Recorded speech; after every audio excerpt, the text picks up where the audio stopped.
Madame, monsieur, bonsoir. Évidemment, heureux de vous retrouver à nouveau, lendemain de la fête nationale de l'unité, événement au cours duquel on n'a pas assez décrypté le rôle de la femme dans la marche de la nation. En deuxième partie de cette émission, nous aurons un panel essentiellement composé de femmes qui chacune a une histoire, son histoire plus ou moins liée au rôle que les femmes jouent dans la lutte pour la liberté.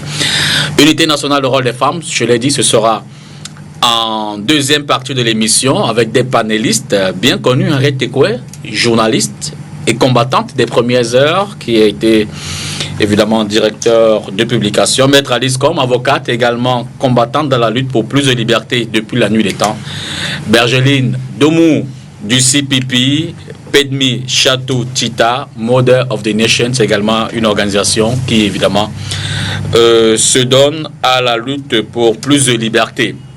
Mais avant ce moment-là, nous allons parler avec le premier panel d'invités qu'on a déjà sur le petit écran de l'immigration clandestine. On a vu il y a quelques semaines une véritable ferme humaine en Libye. Hommes, femmes, enfants et bébés d'ailleurs, dans une ferme très mouvementée. Tous ces Africains étaient enfermés dans des petites cages, limitant leur mouvement comme des bêtes sauvages. Ils étaient tous en piteux état. Les images qui évidemment ont révélé des réalités dont on parle pas assez. Notamment le trafic d'êtres humains. Tenez par exemple, un rein coûte selon des sources 262 000 $, environ 131 000 francs CFA.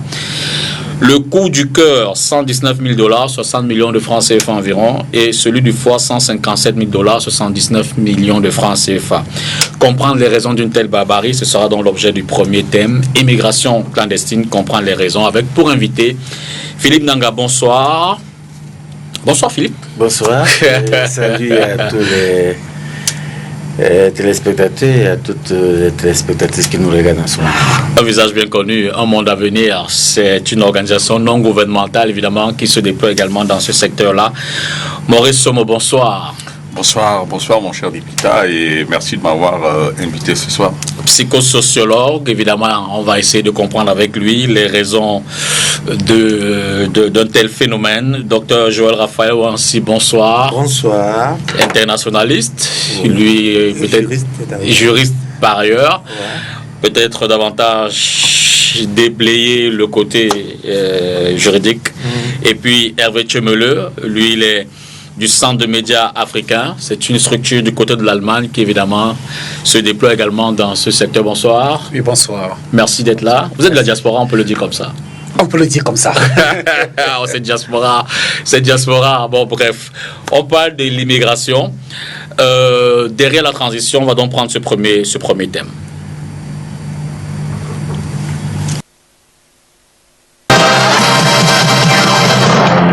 Je vais peut-être commencer avec vous, Philippe, parce que évidemment vous travaillez dans ce domaine. Si on peut déblayer un peu l'environnement, l'état des lieux en termes d'immigration clandestine, vous qui approchez ces gens-là, que diriez-vous d'entrée? D'entrée, je dirais que le terme immigration clandestine, je vais peut-être vous surprendre, aujourd'hui est problématique. Ok. Les organisations de défense des droits de l'homme ne sommes pas à l'aise avec ce terme d'immigration clandestine. Nous parlons plutôt de migrants en conflit avec la loi. Ok. Parce que en réalité, la migration, c'est le droit de se déplacer, d'aller et de venir, est consacré par un certain nombre d'instruments, donc reconnus comme un droit.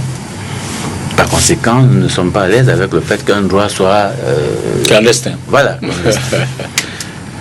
Alors, l'état des lieux, en réalité, c'est une problématique importante depuis quelque temps, au vu de la situation socio-économique mondiale. On en parle beaucoup, c'est inscrit dans les politiques publiques. Ça pose des problèmes. L'extrême droite en use pour se positionner sur le plan politique. C'est vraiment un sujet qui devient politique, mais il faut savoir que pour nous qui travaillons dans ce domaine-là, nous avons exploré pour comprendre pourquoi est-ce que ça semble poser de problème. En réalité, la question de la migration pose problème dans le champ politicien. Ok. Parce que les politiciens instrumentalisent la migration en réalité pour, j'allais dire, apathir les électeurs. Vous allez voir, il y a un grand débat maintenant avec les élections européennes où des gens se positionnent pour ou contre la migration. La migration devient un peu le sujet qui va déterminer l'électorat. Donc, c'est un sujet plutôt qui fait l'objet d'appropriation des politiciens depuis quelques années, mais un sujet qui est instrumentalisé parce que je dois vous dire qu'on parle d'immigration clandestine, mais dans les pays européens, on les connaît, ils sont tracés, ils font du boulot, ils sont recrutés par des entreprises bien connues, et là, ils ne sont pas clandestins.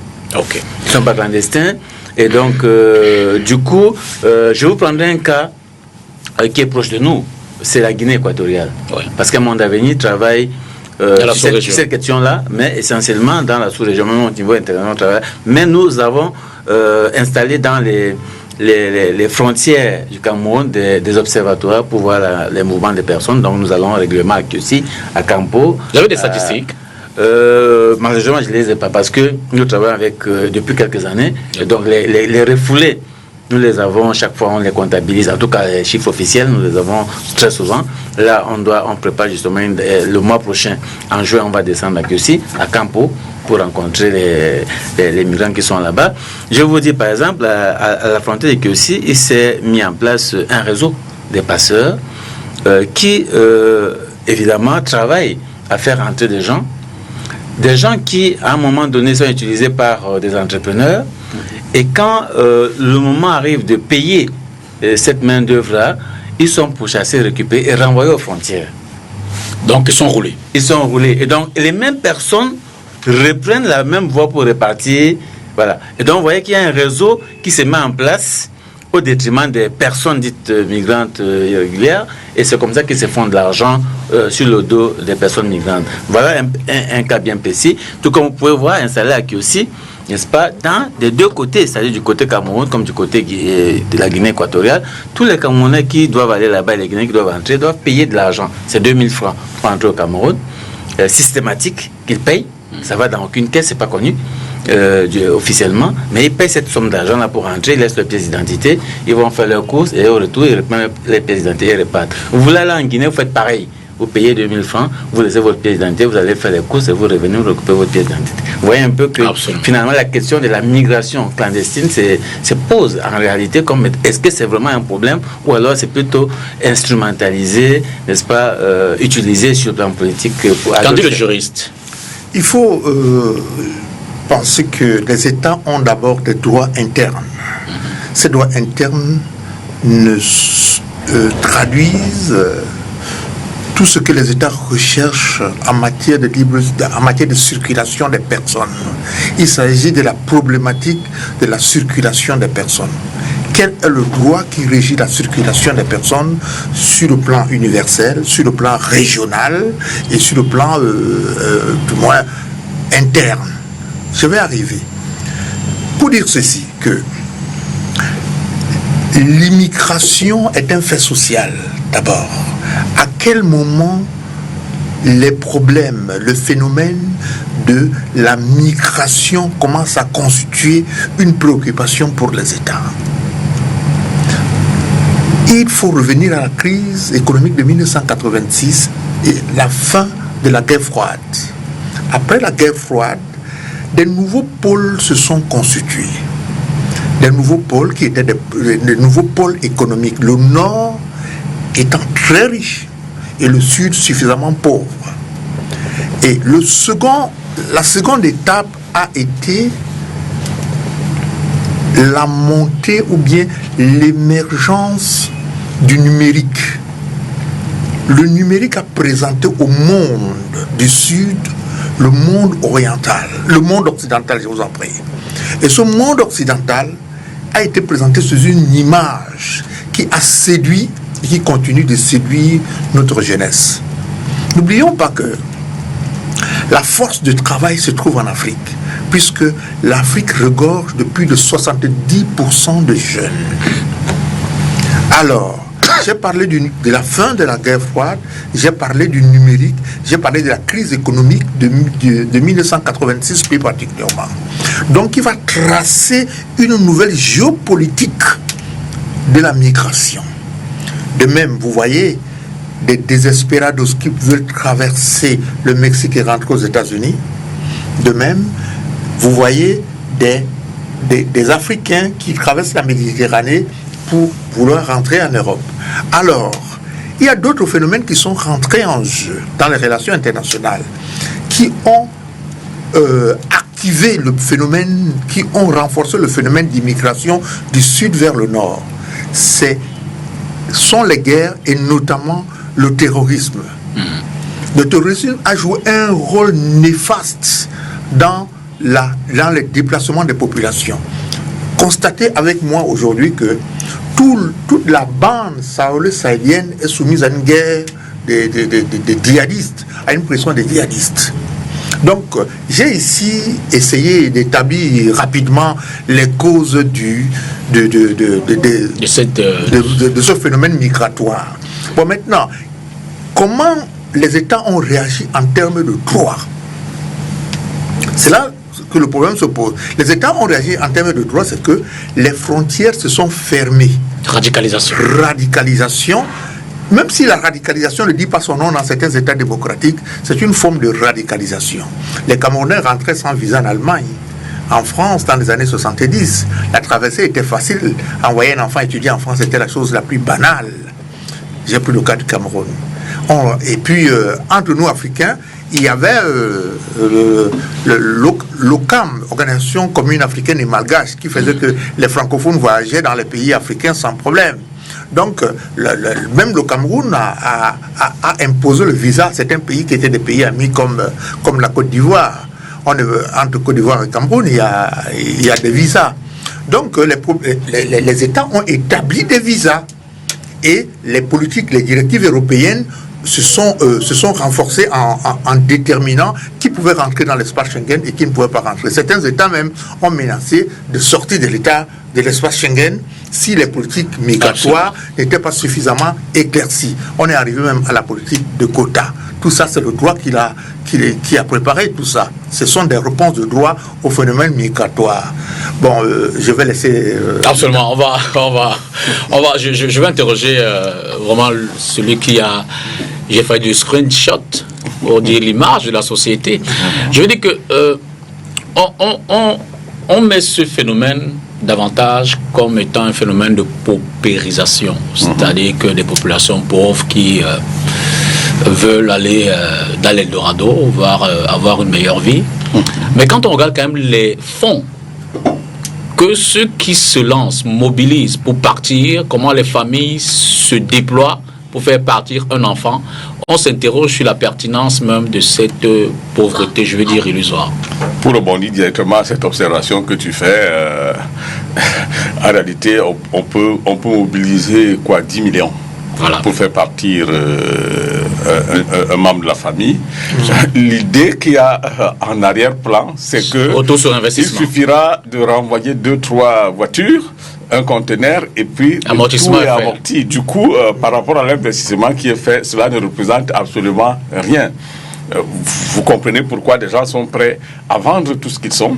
Parfois, il y en a qui vendent toute une propriété et la famille va en location parce qu'on a trouvé le moyen de faire partir l'enfant. C'est que le retour sur l'investissement est extrêmement important. Donc là-dessus, l'explication est toute simple. Mais je voudrais rebondir à ce que lui disait tout à l'heure, pour lui qui prend une justification, qui justifie les choses à partir des années 86 avec la fin de la guerre froide. Moi, je dirais plutôt que la nature des rapports entre l'Afrique, entre l'Occident et la périphérie, parce que le centre, c'est l'Occident, et tout le reste du monde, c'est la périphérie. La nature l'inclination de ces relations commence pratiquement un peu avant la colonisation.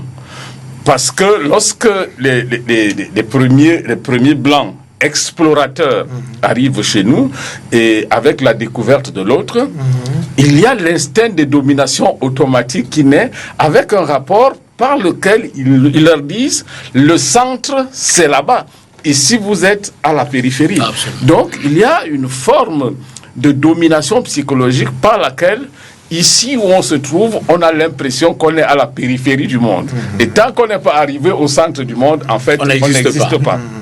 Je ne vous dis rien de nouveau si je vous apprends par exemple que dans certaines tribus, pour ne pas manquer de respect à la tribu qui m'habite aujourd'hui, que lorsqu'on ne disait pas si tu n'es pas allé chez les Blancs, Benguais, en fait tu n'as été rien du tout.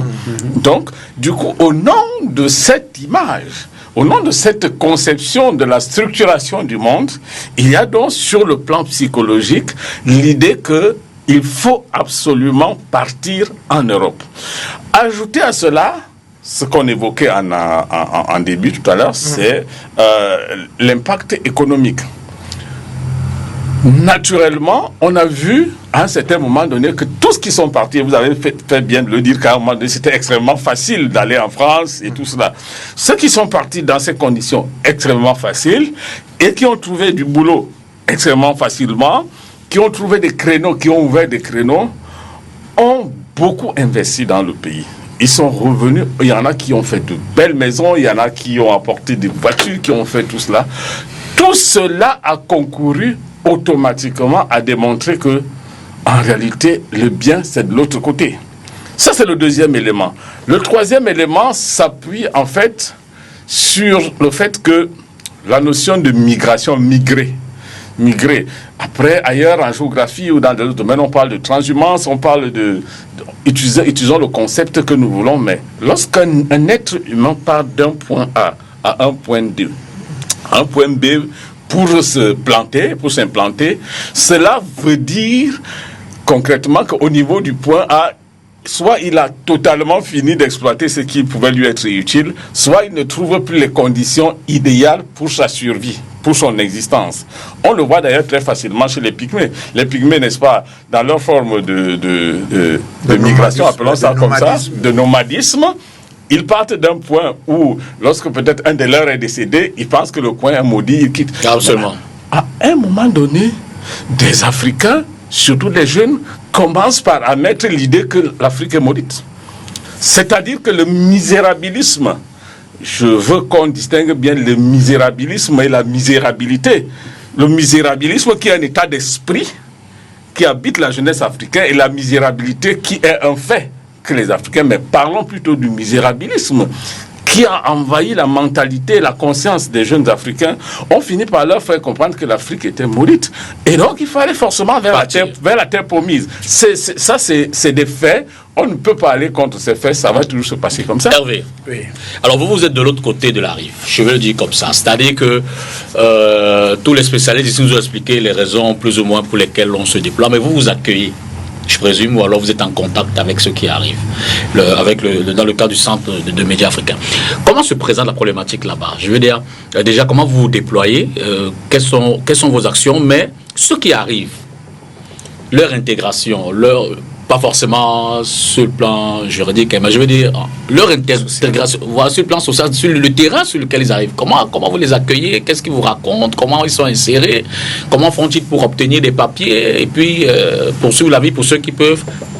Oui, déjà, moi je suis parti de cela 18 ans aujourd'hui. Immigré clandestin? Comme il a dit, d'abord, il n'y a pas d'immigration clandestine parce que la migration existe depuis que l'homme existe sur Terre. Absolument. Donc c'est la chose la plus naturelle qui existe. Mais pour migrer, il y a des lois qui régissent la migration. Et en réalité, nous parlons de migration irrégulière. Je pense que vous êtes en Allemagne. Oui, je suis en Allemagne. Donc nous parlons de migration irrégulière. Et parce qu'il y a des lois. Déjà, même ici, à l'intérieur du Cameroun, pour quitter Douala et arriver à Yaoundé, il vous faut votre pièce d'identité. Sinon, vous êtes arrêté. Combien de fois là, pour quitter, pour traverser les frontières de votre pays? Donc, il vous faut un passeport pour pouvoir migrer, pour pouvoir aller d'un autre côté. Vous avez demandé comment sont reçus ces migrants. Disons qu'il y a deux catégories. Il y a les gens qui y vont de manière régulière et qui quand ils arrivent, essaient de trouver des associations sur place ou bien des frères, c'est-à-dire des Camerounais qui sont déjà, on essaie d'avoir des informations par rapport à ces frères qui sont déjà établis. Ok, donc vous établissez le contact. On établit le contact, on essaie aussi d'informer les nouveaux arrivants sur les réalités du terrain. Ça, c'est le premier fait. Maintenant, il y a le deuxième, ceux qui viennent sans papier. Alors, c'est eux qui ont vraiment des difficultés parce que, de un, ils n'ont pas de droit vraiment de circuler dans la ville dans laquelle ils se trouvent. Donc, ils sont régis, ils sont renfermés dans des endroits bien restreints. Et souvent, ces personnes, pour quitter des endroits où ils sont et arriver dans d'autres Camerounais, donc ils vivent ce qu'on appelle l'isolement. Ils sont vraiment seuls et c'est aussi cette pression psychologique parce qu'ils n'ont pas le droit de travailler.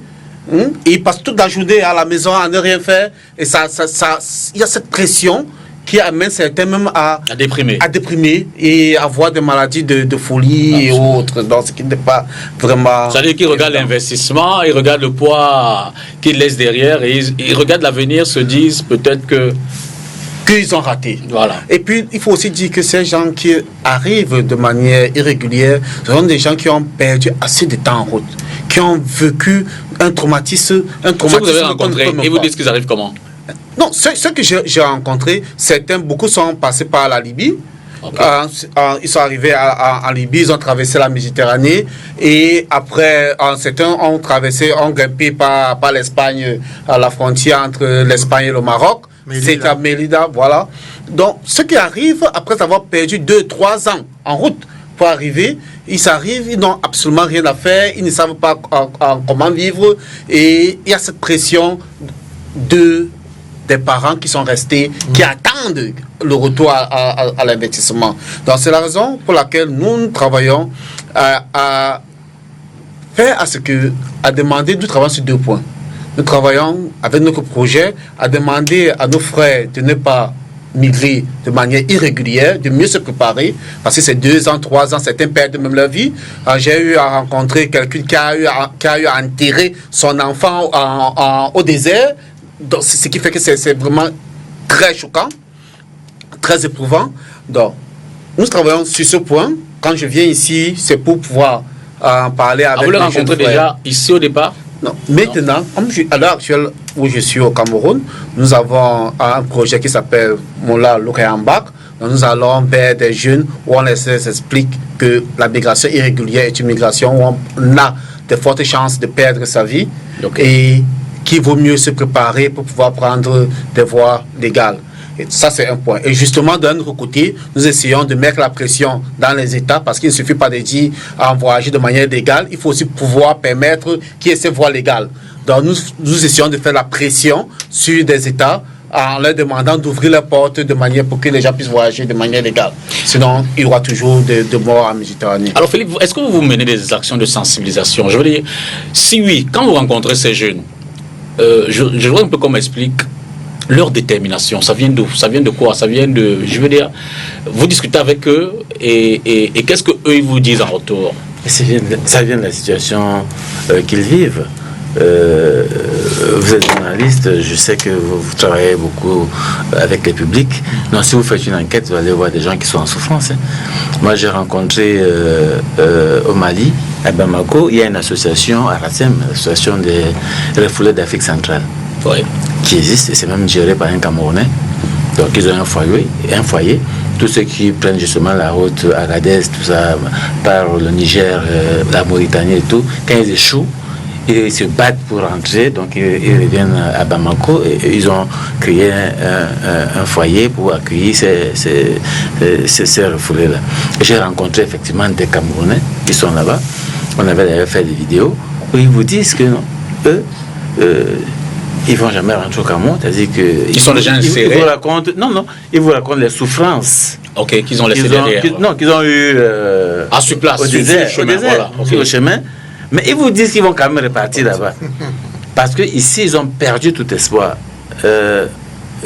Monsieur Dipita, il faut vivre avec les publics pour comprendre les souffrances des gens. Donc, quand vous ne côtoyez pas les gens, il ne faut pas comprendre. Quelqu'un qui a eu des diplômes. Et je vais vous dire, nous travaillons avec beaucoup des amis maliens, mauritaniens, nigériens. Je suis dans un réseau d'ailleurs international qu'on appelle PATMI, Pan-African Network for Migrant Rights. Et donc on a tous ces réseaux-là qui nous travaillons ensemble. Mais quand vous rencontrez des gens là-bas qui vous disent qu'ils ont vécu dans leurs différents pays, c'est pas évident. Ce sont des souffrances. Ce sont des souffrances qui amènent les gens à se dire: je vais essayer, je vais. Moi, j'ai essayé de décourager des gens. Il y a des gens qui viennent me voir ici pour me dire ils veulent partir. Je me bats pour essayer de les décourager. Même si un monde d'avenir, dans sa posture, nous luttons pour le droit à la migration. Mais nous déconseillons les gens de prendre le risque de la route. Entre-temps, nous faisons le plaidoyer, comme il a dit, pour rendre facile les départs. Parce que, je vais vous dire quelque chose, en réalité, les gens prennent les voies à risque. Parce qu'ils ont essayé les voies légales. Ah ouais. Donc, c'est pas parce que... C'est pas un choix. Hein? Si voilà, il y a des gens qui ont fait 2-3 tentatives de visa, ils n'ont pas eu. Ça, c'est la minorité. La majorité n'ont même pas essayé, ils ne savent même pas là-où. Non, mais ça aussi, non. En réalité, c'est que quand ça a commencé, parce que là, on est à un niveau. Mais au départ, il y a plusieurs personnes qui ont essayé. Après, il y a, vous savez, la communication qui passe, qui se partage par les gens qui disent non, c'est pas la peine. Moi, j'ai essayé 10 fois, ça n'a pas fonctionné. Et ça tourne comme ça. Du coup, les gens se disent ça sert à rien d'essayer. Il vaut mieux prendre la voie de la route et ainsi de suite. Donc, ici, on connaît, il y a les voies tracées. À partir des doigts là, comment ils marchent. Nous, on a fait des enquêtes là-dessus. Donc, pour vous dire, en réalité, c'est que les gens vivent un certain nombre de souffrances. Des fois, ils ont essayé plusieurs activités. Ça n'a pas fonctionné. Et ils se disent... il faut aller tenter. Et surtout, il a dit quelque chose. L'image, la représentation qu'on a de l'Europe. Et vous savez, quand nous sommes ici, on voit un gars qui arrive et qui achète un terrain, il commence à monter des immeubles. Vous savez pas ce qu'il fait en Europe. Vous voyez seulement l'immeuble qui monte, c'est un bengueté, comme on dit, voilà, il faraude les gens, la famille et tout. Vous savez pas qu'est-ce qu'il fait. Vous ne savez pas les souffrances qu'il vit. Mais, alors du coup, ça donne des envies. Ça crée des envies. Mais c'est quand les gens arrivent sur place qu'ils réalisent que ce n'est pas si facile. Si je n'ai pas appris à me battre ici, ce n'est pas là-bas que je vais m'en sortir. Absolument. Vous voyez un peu? Donc, en réalité, il faut reconnaître que c'est la somme des souffrances. Parce que moi, j'ai été... Je vais vous dire, c'était difficile de voir un gars qui vous fait le témoignage, vous dit, Monsieur Nanga, moi, j'ai failli mourir. J'ai même rencontré une Camerounaise qui a fait naissance au désert. Elle était avec son petit enfant à Bamako. Mais elle m'a dit non, moi je ne vais pas rentrer au pays. Je vais pas rentrer. La seule personne, on avait rencontré un jeune qui était très malade, et donc nous avons cotisé de l'argent pour le ramener au pays.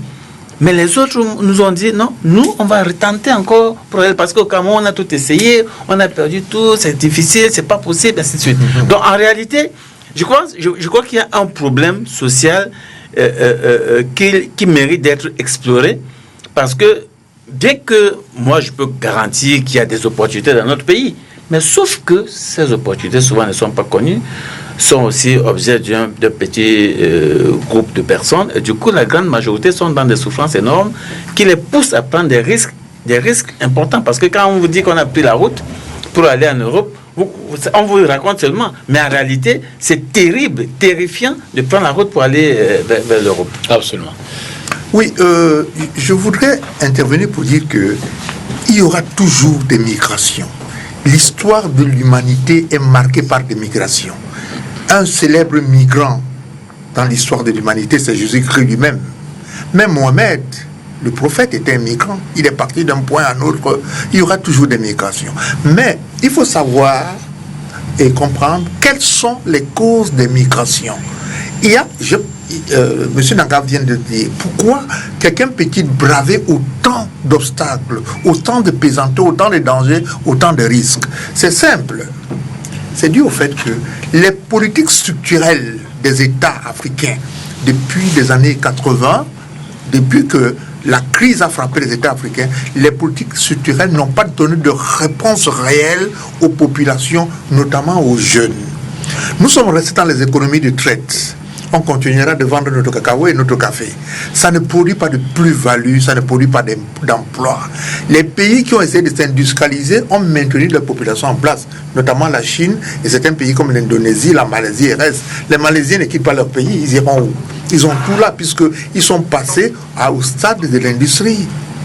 Donc il faut toujours rappeler que ce sont les échecs de nos politiques structurelles qui ont été marqués par des politiques du FMI et de la Banque mondiale qui essayaient de faire des ajustements de nos économies. Ces ajustements ont échoué. Et quand ces ajustements ont échoué, elles ont impacté surtout sur qui? Elles ont impacté sur la jeunesse. Et quand elles ont impacté sur la jeunesse, l'Occident l'a constaté. Elle ne pouvait pas, l'Europe ne peut pas accueillir la misère du monde. Et tenez-vous bien, ça a été très instrumentalisé, puisque lorsqu'on parle de migration africaine en Europe, cette migration africaine n'est pas aussi élevée qu'on le croit. L'immigration intra-africaine est plus élevée que l'immigration africaine vers l'Europe. 85%. Je vous dis que l'immigration intra-africaine, il y a près de 5 millions de Burkinabés en Côte d'Ivoire. Il y a près de 2 millions de Nigériens au Bénin. Il y a près de 2 à 3 millions de Zimbabwéens en Afrique du Sud. Donc, la migration vers l'Europe, en fait, est très instrumentalisée. Elle est brandie comme un épouvantail pour les gouvernements européens. Et ces gouvernements européens sont confrontés aux réactions de leur population. La première réaction, c'est l'extrémisme, le radicalisme. Absolument. C'est pourquoi vous voyez des partis populistes qui se développent en Europe. Donc, la ligne géostratégique est tracée. Elle part de l'Espagne, du Portugal, jusqu'aux États-Unis, jusqu'à la frontière mexicaine. Donc, il faut garder les pauvres dans leurs économies de traite et dans leurs États que Trump qualifie d'État. Bon, il faut être... Alors, Maurice, je veux dire, quel est le discours qu'on peut passer justement à cette jeunesse ce soir? Bien, quel discours nous pourrons passer à notre jeunesse? C'est assez difficile lorsqu'on est arrivé à un certain niveau de décrépitude de la société. La jeunesse a tellement perdu l'espoir qu'à un moment donné, on se pose la question de savoir par où faut-il véritablement commencer. C'est d'abord un problème de mentalité. C'est-à-dire que, d'abord, comme les uns et les autres ont dit, tout commence par l'acceptation de que le miracle africain est possible. C'est-à-dire admettre qu'il y a un miracle africain, il peut se réaliser. Alors, effectivement, cela doit être fortement accompagné, comme il a dit, par des politiques publiques qui vont rassurer cette jeunesse de ce qui est faisable. Mais avant d'y arriver, il faut une déconstruction au plan psychologique. C'est-à-dire détruire l'image du Eldorado occidental. Je veux dire que ça ne se détruit pas avec les paroles. Et ça ne se détruit pas. Il faut bien matérialiser un emploi. Voilà, c'est ça. Il faut du concret. Il faut des choses suffisamment concrètes qui démontrent qu'en fait, ce que l'on voit de l'autre côté n'est que chimère. Bon, ça commence par quoi? Par des choses extrêmement simples. C'est-à-dire que ceux qui, comme il disait tout à l'heure, ont été en face de cette situation doivent être les premiers vecteurs qui doivent porter l'information vers la jeunesse et leur dire attention, ce que l'on vous dit, ce n'est pas absolument vrai. Mais malheureusement, comme de l'autre côté, en face, c'est-à-dire en Occident, vous ne suivrez jamais dans une télévision occidentale des propos du style « Attention, vous, Africains, ne venez pas chez nous ici parce qu'il n'y a pas le travail, parce que c'est difficile ici. » Ils vont toujours faire un effort pour donner l'image la plus positive possible et faire comme si c'est en réalité eux qui refusent que les gens ne viennent, mais tous ceux qui réussissent à venir, en réalité, ont ce qu'ils veulent. Alors, ils veulent donc maintenir un système, un mode de relation avec l'Afrique, avec nous, et qui va continuer ainsi donc. Il faudrait donc à ce niveau qu'un travail soit fait. C'est-à-dire il faut que nos États aillent vers ces États d'attraction pour leur demander de tenir un discours un discours de la vérité, un discours de ce que eux-mêmes ils sont, de ce que c'est pas possible pour les Africains de trouver le bonheur qu'ils recherchent chez eux. Donc c'est ce que j'appelle donc un travail de déconstruction de l'image trop parfaite de l'Occident.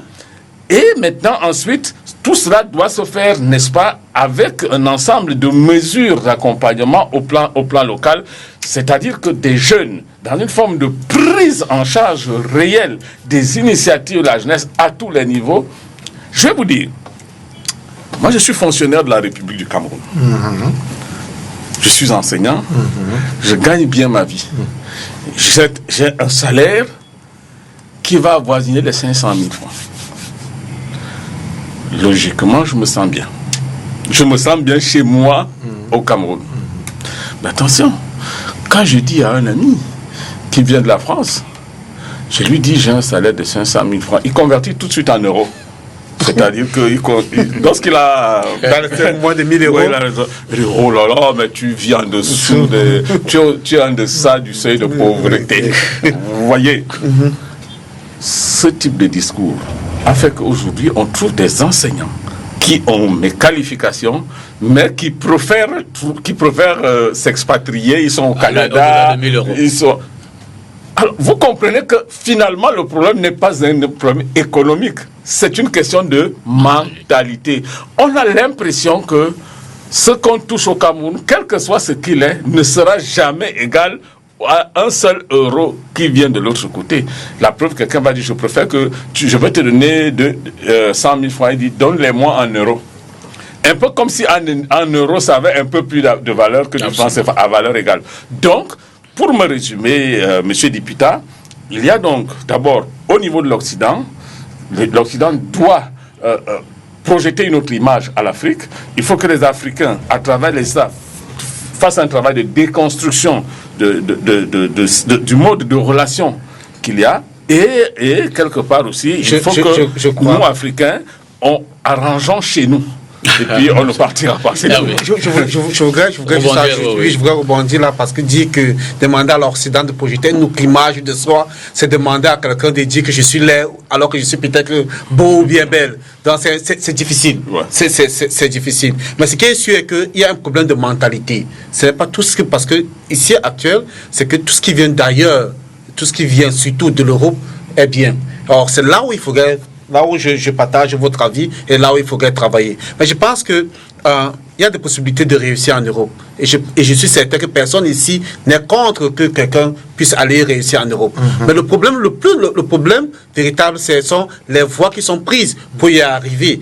Et c'est là où, pour moi, on devait s'y accentuer. Parce que c'est tout à fait normal pour moi de pouvoir voyager et de pouvoir acquérir de nouvelles impressions, de nouvelles informations, une nouvelle vie venant d'ailleurs. Hein, c'est ce qui est encourageable en réalité. Donc, le discours que vous tenez à ceux que vous rencontrez, c'est, je le dis comme ça, formaliser leur départ. C'est formaliser leur départ. C'est mieux le rendre régulier. Voilà, c'est le rendre régulier. Peut-être pas régulariser, mais le rendre régulier. C'est-à-dire mieux se préparer en avant et quand tu veux y aller, prendre les canaux officiels pour pouvoir y arriver. C'est là vous voulez rencontrer quand? Je veux dire, ça s'organise concrètement? Non, concrètement, à l'heure actuelle, nous allons aller dans 6 régions du Cameroun. Le Cameroun en a 10. Nous allons aller dans 6 régions du Cameroun. On va aller dans des lycées à travailler avec des gens de première et de terminale où on les informe sur les risques de la migration. Nous avons recensé, nous y allons, on les informe sur les risques de la migration irrégulière et nous les parlons aussi des problèmes rencontrés au désert ou même à la Méditerranée parce que le problème qui se pose est que, et comme vous avez dit, avant les années 85, voyager vers l'Europe était vraiment très facile.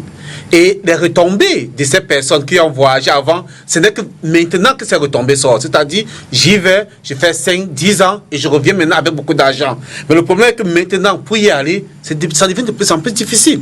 Parce qu'avant, les gens, avec quelle méthode? On part, on va prendre le bateau et puis On parlait avec la pirogue, le premier bateau qu'on va trouver sur la mer va nous sauver et puis on va nous amener dans un pays européen, de plus en plus l'Italie. Mais malheureusement aujourd'hui ce n'est plus le cas. Ce n'est plus le cas. Nous avons des bateaux qui font des semaines, des mois avec des migrants à bord parce qu'ils n'ont pas de port où accoster. Hein? Alors il n'y a qu'un seul bateau à Méditerranée avec des gens. Donc c'est-à-dire si vous prenez vos petits pirogues pour y aller, vous avez de fortes chances de mourir parce qu'il n'y a aucune personne qui va sauver. Parce que le problème qui se pose est que ça devient de plus en plus un crime même de sauver l'être humain. En mer. En mer. C'est condamné de l'autre côté. Donc il y a les politiques européennes aujourd'hui et puis les organisations luttent contre ça parce qu'il y a des bateaux de sauvetage qui sont combattus par les politiques européennes. Voilà, il y a des pays qui étaient ouverts comme l'Italie qui sont combattus par d'autres pays. Qui donc voilà, qui se referment. Vous savez qu'il y a Frontex qui existe et c'est même plus grave parce que vous savez depuis quelques 2-3 ans l'Union européenne a mis en place ce qui s'appelle les hotposts. C'est-à-dire, maintenant, il faut aller dans les États africains. En fait, c'est ce que nous on appelle. Non. Ça existe déjà. Le Tchad a commencé avec ça. Donc, c'est l'exportation des frontières européennes à l'intérieur des pays africains. C'est-à-dire que. On recule les frontières européennes. On vient de les placer juste à la lisière de l'Afrique. On vous dit, ok, vous voulez partir en Europe, vous avez des problèmes. Au lieu d'aller demander. Comment ils appellent ça, de faire la demande d'exil sur place là-bas, vous demandez ça ici. Vous voyez un peu, c'est-à-dire que c'est ici maintenant. Donc, nous on appelle ça les centres de tri quoi. Ils installent dans des pays africains les centres de tri. Et ça fait partie des choses qui plutôt, au lieu de décourager les gens, créent des envies. Et nous on explique ça à chaque fois aux Européens pour dire attention, c'est justement le durcissement des entrées en Europe qui crée davantage des envies parce que les gens veulent aller découvrir. Les gens se disent mais pourquoi est-ce qu'on ferme tant l'Europe? Ça veut dire qu'il y a quelque chose de merveilleux de l'autre côté. Ils se battent pour y arriver. Alors que, on l'a dit ici, autrefois, les gens allaient étudier en France, en Europe et ils rentraient librement. Ils n'avaient pas besoin de rester. Mais dès qu'on a commencé à fermer les frontières, à durcir avec les visas, les gens se battent, ils prennent d'autres voies et ça a créé, n'est-ce pas, des réseaux de passeurs. Voilà un autre trafic qui existe aujourd'hui quand vous parlez de la Libye. Les réseaux de passeurs existent. Ils existent partout. Au Mali, ils existent partout. En Mauritanie, au Niger, au Maroc. Ils existent. Et c'est des gens qui brassent beaucoup d'argent. Et qui financent même cette affaire-là pour que ça ne finisse pas. Hein? Vous voyez un peu? Alors que si on avait ouvert les voies légales, mais je suis sûr que les gens iraient, comme avant, découvriraient que ce n'est pas aussi simple que ça et ils rentreraient simplement. Mais quand les gens investissent des millions de francs, n'est-ce pas de voies à risque, toute la souffrance de la route, quand ils arrivent là-bas, même quand c'est difficile, ils peuvent rester là-bas. C'est ça un peu le phénomène que nous vivons avec la question migratoire et en confrontation avec les politiques migratoires européennes qui ne sont pas du tout des politiques qui aident même l'Afrique parce que au lieu de travailler pour que, justement, en Afrique, aujourd'hui, qu'on crée des conditions pour que les jeunes puissent rester, on préfère plutôt de prendre les mesures politiques de durcissement des entrées en Europe. On croit que c'est avec ça qu'on va limiter. Non, ça ne limite pas, au contraire. Les gens trouvent d'autres voies et des moyens pour essayer de traverser. Docteur Mansi. Oui, les phénomènes migratoires, tels qu'ils sont perçus en Europe, constituent désormais un épouvantail politique. C'est-à-dire, on a créé la peur dans l'Européen, la peur de l'invasion. Et les Européens sont allés même plus loin à faire de la sous-traitance dans la défense de leurs frontières. Faire de la sous-traitance avec des mouvements terroristes en Libye. Puisque des pays comme la Libye sont des pays instables. Tampons. Ah d'accord, instables. Oui, instables et des pays tampons. Mais à l'époque, la Libye avait reçu des financements européens pour limiter l'immigration. Et à qui on a donné ces fonds pour limiter l'immigration? On a donné ça à des esclavagistes. Donc, toutes ces politiques portent profondément atteinte aux droits de l'homme, aux droits humains. D'abord, se déplacer est un droit. La libre circulation des personnes et des biens prévue par la Déclaration universelle des droits de l'homme de 1948. Se déplacer est d'abord un droit. Mais analyser le problème de l'immigration est un vaste éventail. D'ailleurs, les Européens, les analystes, certains économistes se posent la question de savoir pourquoi les États africains ne mettent pas en place de véritables politiques publiques pour retenir leurs jeunes. Là, je vous dis, l'Afrique a 60% de terres arables. 60% des terres cultivables dans le monde sont en Afrique. L'Afrique a 67... Nous serons en 2050, nous serons pratiquement 1,5 milliard. On sera aussi nombreux que les Chinois, aussi nombreux que l'Inde. Mais nous n'avons pas encore dans nos États ou bien dans les organisations sous-régionales mis en place les politiques que nous affirmons nous-mêmes dans nos constitutions ou encore dans les traités de nos organisations sous-régionales. Voyez-vous? Donc là, c'est assez difficile parce que vous lancez la pierre aux Européens, on lance des peurs, pourquoi les gens s'en vont, c'est vrai, tout ça. Mais il faut savoir, quand vous aurez compris pourquoi les gens s'en vont, tout ça, les petits problèmes de quelques 10% d'Africains qui veulent rentrer en Europe seront des menus fréquents, c'est-à-dire des trucs sans importance. Je voudrais juste ajouter que pour beaucoup de pays africains, pour certains pays africains, la diaspora représente aussi une source de revenus. Au Sénégal, c'est la diaspora qui finance l'État sénégalais. Au Cameroun, d'ailleurs, les fonds envoyés par la diaspora dépassent toutes les aides qu'on reçoit. Ah, voilà. Non, même en Afrique en général, le fonds envoyé par la diaspora représente tout, dépasse tout l'aide publique au développement. Ça, c'est un cas. Donc, ce qui veut dire que il faudrait voir si les politiques n'ont pas intérêt à ce que favoriser la migration. Je voudrais juste rebondir sur un aspect pour lequel ma curiosité est aiguisée. Bon, alors, en essayant de comprendre la société dans laquelle je vis par des formations professionnelles ou autres, j'essaie quand même de m'approcher de certaines couches de la population. Et puis, je fais des observations qui m'impressionnent. Au niveau de l'éducation, c'est-à-dire que vous avez par exemple une offre de formation au Cameroun qui est exactement celle que peut produire un pays comme la France. Vous ne l'accepterez pas, mais je vous dirais qu'en matière de diversité de l'offre de formation, il y a des filières de formation que le Cameroun a, mais que l'on ne retrouvera pas très facilement en France. Je veux dire, et on va même dans le contenu de certaines formations, on va constater que parfois on a l'impression que c'est un peu plus difficile en Afrique, mais c'est faisable. Alors comment se fait-il que dans certaines familles, parce que l'enfant du voisin est allé en France faire ses études de médecine, j'ai une opportunité pour que le mien fasse ses études de médecine au Cameroun, je n'en veux pas. Je ferai tout ce qu'il faut pour qu'il aille faire ses études en France. Alors, ce phénomène, comment on l'explique autrement que par cette perception de ce que tout ce qui se fait à l'Occident est bon. Et c'est ça qui est bien. Et donc, c'est pourquoi je dis, on aura tout fait. On aura donné à l'Afrique tout le pouvoir économique qu'il faut. On aura donné à l'Afrique des routes, du travail pour jeunes et tout et tout. Tant que l'on n'a pas déconstruit l'idée que ce qui se passe là-bas, c'est ça qui est bon, mais que voulez-vous? On va continuer. L'immigration, ce n'est pas seulement ces personnes qui passent par les différentes voies, mais quel est donc il y a plus possible de sédentariser des étudiants en Afrique quand aujourd'hui à peine il a pris son bac.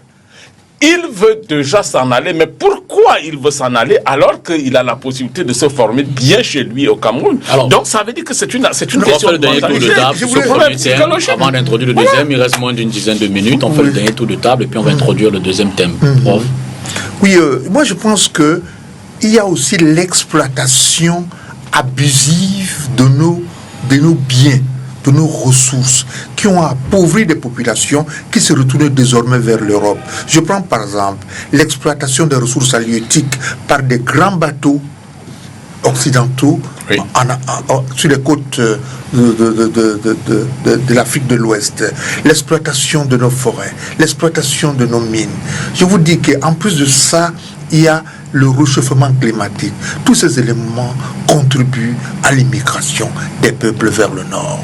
Donc on a parlé des Africains, on n'a pas eu beaucoup de temps de parler de l'impact que constituent les politiques européennes sur l'Afrique. Ces politiques européennes sont génératrices de phénomènes migratoires. C'est ce que je voulais dire. Philippe? Non, je crois qu'aujourd'hui, l'Afrique doit davantage travailler à l'unification, n'est-ce pas, de la région et à l'ouverture même, n'est-ce pas, des frontières à l'intérieur de la région africaine. Parce qu'on l'a dit, la migration intra-africaine constitue plus de 80% de la migration globale. Donc, et c'est pas connu. Il faut davantage valoriser justement les richesses africaines et mettre en valeur, faciliter, n'est-ce pas, les déplacements à l'intérieur de l'Afrique, parce que même à l'intérieur de l'Afrique, il y a encore des difficultés. C'est pour ça aussi que les gens parfois préfèrent aller là où ils sont certains, au lieu d'aller là où regardez par exemple la Guinée équatoriale, les gens ont commencé à s'expatrier là-bas, mais après il y a eu les refoulements. Et du coup, ça devient compliqué. Les réseaux sont mis en place. Je pense que l'Afrique gagnerait, si on veut lutter contre les départs des jeunes, à s'ouvrir d'abord au niveau sud-sud et à aussi améliorer la gouvernance, les gouvernances politiques. Parce que ça, c'est aussi un problème. Quand la gouvernance politique n'est pas améliorée, il y a, n'est-ce pas, des ouvertures, je vais dire des fissures, ça crée des fissures au déplacement. La volonté de rejet de l'environnement local. C'est ça. Et donc je pense des rêves vers l'extérieur. C'est un peu ça. Il y a le désespoir qui se crée d'année en année quand on explore un peu les pays africains. Et ce désespoir crée des envies d'aller chercher ailleurs. Je pense qu'il faut travailler là-dessus. C'est pour ça que moi je dis souvent aux jeunes, le risque que vous prenez, l'énergie que vous mettez, les moyens dont vous mettez pour aller vers l'Europe, mettons cette énergie, ces moyens, prenons ce risque-là à travailler pour améliorer la gouvernance politique locale, pour que la situation sociale et économique s'améliore et qu'on ait des conditions pour travailler sur place et bien vivre sur place et n'ait plus envie d'aller en Europe pour des moyens, à des fins économiques. Parce que la migration, on a oublié de le dire aussi, absolument, ce n'est pas seulement à des fins économiques. Les gens se déplacent aussi pour aller s'installer, c'est leur droit ailleurs. Et on peut avoir envie d'aller se déplacer ailleurs, d'aller découvrir ailleurs.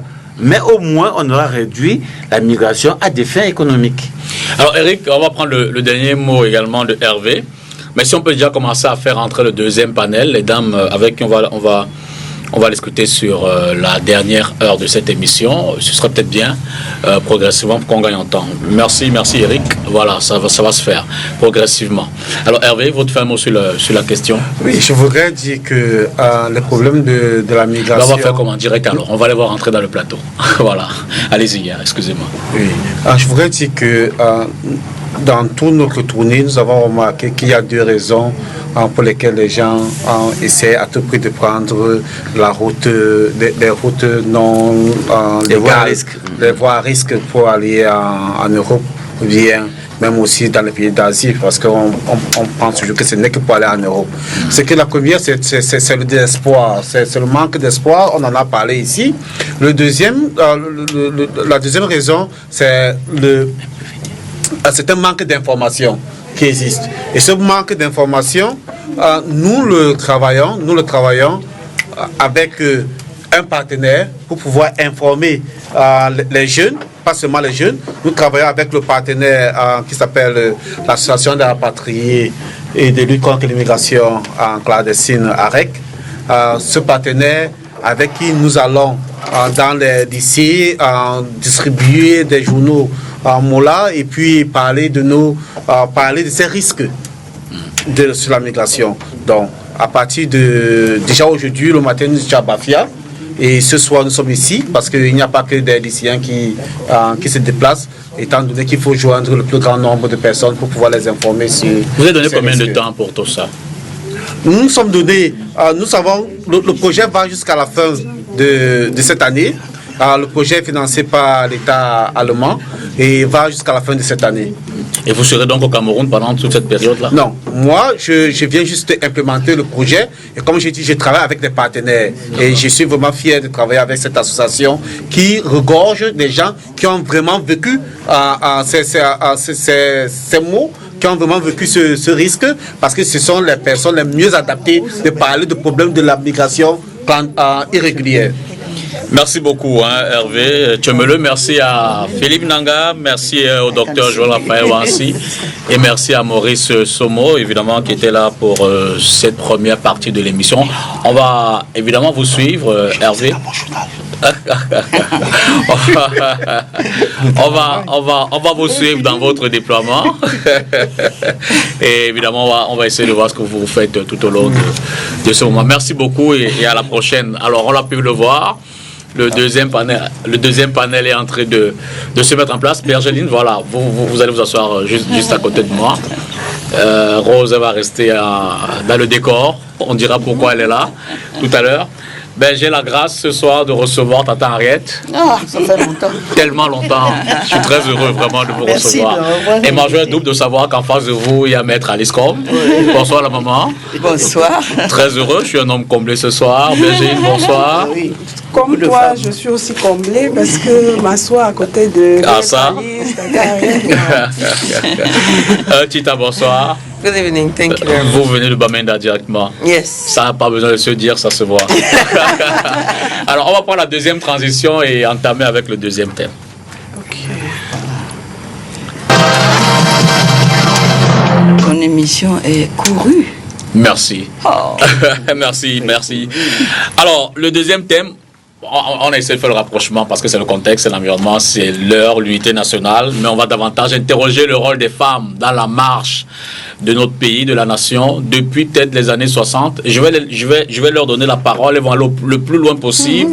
Mais vous avez pu voir que c'est des visages connus dans le combat pour les libertés, pour s'y construire, chacune dans son domaine. Henriette Ekoué, je l'ai dit, on le sait, les journalistes, directeurs de publication, combattantes des premières heures. Alice, comme on la présente plus loin, combattante également. Elle est avocate et elle travaille avec beaucoup d'organisations non gouvernementales pour ces questions-là. Bergeline Doumou, elle est également combattante. On la voit peut-être moins en télévision, mais je vous assure que en arrière, elle fait beaucoup dans le combat, mais également les questions des libertés au centre de ses actions. Ce soir, elle est là pour le compte du CPP. Et puis, Petmine Chatou, Tita, je veux dire que comme les aînés, c'est un peu la relève de ce combat. Alors, mesdames, l'enjeu un peu ce soir, c'est de partager votre expérience en ce moment quand même important de l'histoire de notre pays. Votre expérience dans la marche du Cameroun. Peut-être d'abord sur, partant des luttes d'indépendance, Henriette Ekoué, jusqu'aujourd'hui, peut-être un regard, l'évolution du combat, mais aussi de la marche du pays. Oui. Oh, je crois que d'une manière générale, les femmes n'ont jamais été en dehors de la marche du pays. Jamais. D'accord. On n'est pas remonté très loin, mais en 1931, les femmes sont descendues dans la rue pour affronter le gouverneur marchand pour l'impôt. Et cette marche, ces manifestations, c'est une princesse Bounaberi, Yohana Banga, qui avait fait ça. C'était dans l'Humanité du 8 janvier 1931. Ce que je veux dire, c'est que d'une manière générale, les femmes africaines, parce qu'elles sont aussi des piliers de la société, les piliers de la famille, ne sont jamais restées en dehors. Évidemment, ce combat va être dans les années 40 avec la création du RDA et des comités féminins du RDA, où des femmes camerounaises se sont battues pour qu'on pense déjà à l'indépendance avant la création de l'Union des populations du Cameroun. Alors, ce qui est intervenu entre-temps, c'est que beaucoup de jeunes filles, des jeunes femmes qui ont été des pionnières, elles ont été à l'école, elles ont pris des postes d'institutrices, de secrétaires, etc. Ça a fait beaucoup de femmes engagées dans la société parce qu'elles étaient des pionnières, elles étaient instruites en français et non pas en Douala. Et ça a été l'entrée des femmes en politique, l'entrée des femmes dans la société d'une manière générale, en tant qu'organisation comme l'UDFEC, mais aussi des femmes qui ont travaillé avec Souli Babimbi, etc. Donc les femmes ont été au front, toujours. Depuis l'indépendance, alors la France a voulu absolument qu'on ait le système de parti unique parce que c'est plus facile à gérer, ne pas avoir plusieurs têtes qui vont se battre. Et là, on a demandé à l'OFUNC et à l'OFRDPC que les femmes ne fassent pas la politique. Il a fallu attendre 1990 pour qu'on autorise les femmes du RDPC à faire la politique. Et ça a été la grosse déception de Bamenda en mars 1985, lorsque Biya a fait un grand discours de politique générale. Et pour conclure, il a dit aux femmes, oui, mais le moment n'est toujours pas venu pour que vous fassiez la politique. Je suis désolé pour vous. Les femmes ont hurlé de rage. C'était les premières images de télévision. Bon, bref. Mais ce que je peux dire, c'est qu'en 91, les femmes se sont bien impliquées dans la lutte. Par exemple, à Bamenda et à Buea, les femmes faisaient tous les mercredis des meetings de femmes pour réclamer la conférence nationale souveraine. Les femmes se sont vraiment jetées dans la bagarre. Elles étaient partout. Mais quand elles ont constaté que quand on arrive aux élections, on les met en bas, c'est là que les femmes ont commencé à sortir des partis politiques. Pourquoi? Parce que la communauté internationale avait fait de la composante femme dans des projets de développement l'exigence pour que les femmes soient plus visibles. Et beaucoup de femmes donc sont entrées dans la société civile et elles ont abandonné la politique un peu, parce que les hommes aussi étaient friands des postes de prestige et tout. Elles n'ont pas pu s'épanouir dans ce cadre-là. Elles n'ont pas pu, d'abord parce que quand on va faire une élection, d'abord tous les hommes sont venus, ceux qui ont été déçus par Biya sont venus dans la coordination et tous voulaient avoir des postes de prestige. Donc comment va-t-on mettre les économies de la famille dans le poste de la femme? Absolument. Voilà. Maître Aliscom, je veux dire qu'on va peut-être faire aussi l'histoire avec vous, mais davantage, et Henriette Tekouya a effleuré cet aspect-là. Dans le cadre des luttes quand même pour le multipartisme en 90, elle a dit les femmes, cette fois-là, ne sont pas restées dans les foyers, se sont dit, c'est à notre tour, d'ailleurs vous étiez parmi. Hein. Je veux dire que votre histoire en elle-même... Elle était là. Là. Il faut être là. Il faut être là. Et maintenant, plus que jamais. On parle beaucoup d'un dialogue qui va résoudre un certain nombre de problèmes dans lesquels on est empêtré depuis les mauvaises décisions qui ont été prises par rapport à la résolution de la crise anglophone, comme on l'appelle. Et aujourd'hui, je vois bien que les femmes sont au front. Et je vois bien qu'en fait, il y a pratiquement un échec à constater de la part de toutes ces solutions que nos hommes, puisque ce sont eux qui sont aux commandes, c'est eux qui prennent des initiatives, c'est eux qui sont les autorités, je vois bien qu'à chaque fois, ils pédalent à côté du vélo. Donc aujourd'hui, nous voyons que les femmes se sont dit, c'est enough. Et non seulement du côté anglophone, mais du côté des francophones, il y a un répondant. Et c'est le combat sur le terrain et de manière beaucoup plus visible que jamais, où les femmes sont convaincues que si elles ne montent pas au front et au créneau, cette crise ne trouvera jamais de solution. Regardez ma fille que j'ai en face, qui prend sur elle de venir de Bamenda aujourd'hui jusqu'à Douala pour donner de la voix. Parce que là, elle va nous expliquer ce qui se passe sur le terrain. elle va nous expliquer que les femmes ont, pas le fusil, mais elles donnent tout ce qu'elles peuvent, malgré toutes les tentatives de noyautage, où on peut importer des gens pour dire des choses qui ne sont pas, et brouiller le... Mais il y a une force extraordinaire des femmes qui aujourd'hui se veulent visibles et se veulent être des voix fortes pour dire assez, compte tenu de ce qu'elles subissent. Donc je suis très contente qu'elles soient là. Et d'ailleurs, on va lui donner la parole sans plus tarder. Chita, et je lui dis, c'est un peu l'avantage de ce soir. Je l'ai dit, vous venez de Bamenda. Yeah. On sait bien que depuis octobre 2016, la situation, elle est un peu compliquée de ce côté. Et d'ailleurs, pas plus tard qu'aujourd'hui, il y a des images assez violentes qui circulent sur les réseaux sociaux. C'est vrai, n'ont pas encore été authentifiées, mais on peut croire que ce sont des images quand même qui approchent du réel. On sait que hier, l'unité nationale a été, je vais dire peut-être célébrée, puisque il faut utiliser ce vocabulaire, mais dans des conditions particulières. Si on fait un peu l'état des lieux et peut-être le rôle des femmes en ce moment, on dit que l'essentiel des jeunes sont désormais dans la brousse ou alors un bon nombre. Mais les femmes, où sont-elles? Que font-elles? Comment subviennent-elles aux besoins des familles, puisqu'il faut quand même nourrir au quotidien? Les champs, qu'est-ce qu'ils sont devenus? Je dis, comment vous vivez ça là-bas? Okay, thank you very much again for bringing me on the panel. If I was not in the multipartism era, like my mother shared their experiences, I think that someone in my family was in that period. Let me share a little experience before I move on to your question. During the 90s, when multipartism was introduced in Cameroon, my dad was murdered. That's the late Tita Fomokong.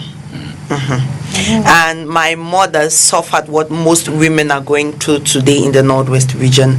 She was humiliated in public. She was carried in a wheelbarrow, pushed around the place, and with her private open and things like that, you know. And many women now are facing that kind of a situation. In the 90s, it was a very rare situation where we could think that it could only happen once in a lifetime, but now we see it like a reoccurrence.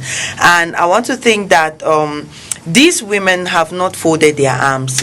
If you see women coming out, on the day the Prime Minister came to the Northwest region, there were women who received him. Absolument. On a vu des femmes to tell sortir you en larmes. that, yes. Pourtant, avec le l'arbre de la paix.